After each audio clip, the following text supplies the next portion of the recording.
Et notre cœur est le siège des entrées et des sorties des veines et des artères. Ça, c'est ce que la science nous dit. Maintenant, qu'est-ce que Christ nous dit de notre cœur? Amen. Et j'aimerais que nous partagions rapidement, peut-être en une trentaine de minutes, pour que nous puissions comprendre la force qu'a notre cœur. Notre cœur n'est pas seulement un instrument qui nous sert à partager du sang, mais c'est aussi un instrument qui peut nous permettre, c'est aussi un organe qui peut nous permettre d'entrer dans le royaume des cieux ou de ne pas entrer le jour de son avènement. Le jour de l'avènement de Christ, la chair ne va pas beaucoup parler. La chair n'aura plus rien à dire. Le cœur va jouer son rôle, le rôle qu'il avait à jouer. Et c'est dans le cœur que beaucoup de choses se passent. Amen. Et j'aimerais que ce soit, frère Dan, tu peux nous aider dans la lecture, je t'en prie.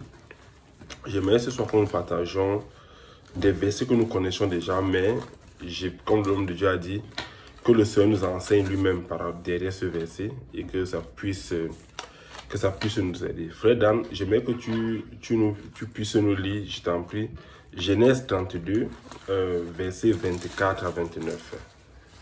La Genèse 32, versets 24 à 29. D'accord. Genèse 32, versets 24 à 29. Ça dit ceci. Amen. Version Louis II. Jacob demeura seul. Alors un homme lutta avec lui jusqu'au lever de l'aurore. Voyant qu'il ne pouvait le vaincre, cet homme le frappa à l'emboîture de la hanche. Et l'emboîture de la hanche de Jacob se démit pendant qu'il luttait avec lui. Il dit, « Laisse-moi aller, car l'aurore se lève. » Et Jacob répondit, « Je ne te laisserai point aller, que tu ne m'aies béni. » Il lui dit, « Quel est ton nom ?»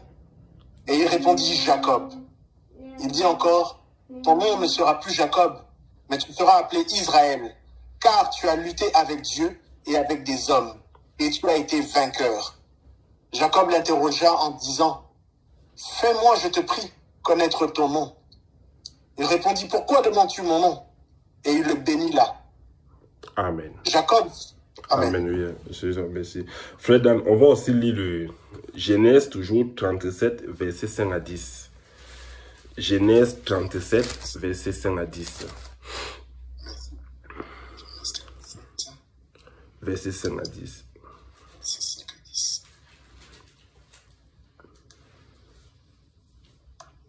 Genèse 37, versets 5 à 10. Ça nous dit ceci. Joseph eut un songe, et il le raconta à ses frères, qui le haïrent encore davantage. Il leur dit, « Écoutez donc ce songe que j'ai eu. Nous étions alliés des gerbes au milieu des champs, et voici, ma gerbe se leva et se tint debout, et vos gerbes l'entourèrent et se prosternèrent devant elle. Ses frères lui dirent, « Est-ce que tu régneras sur nous? Est-ce que tu nous gouverneras ?»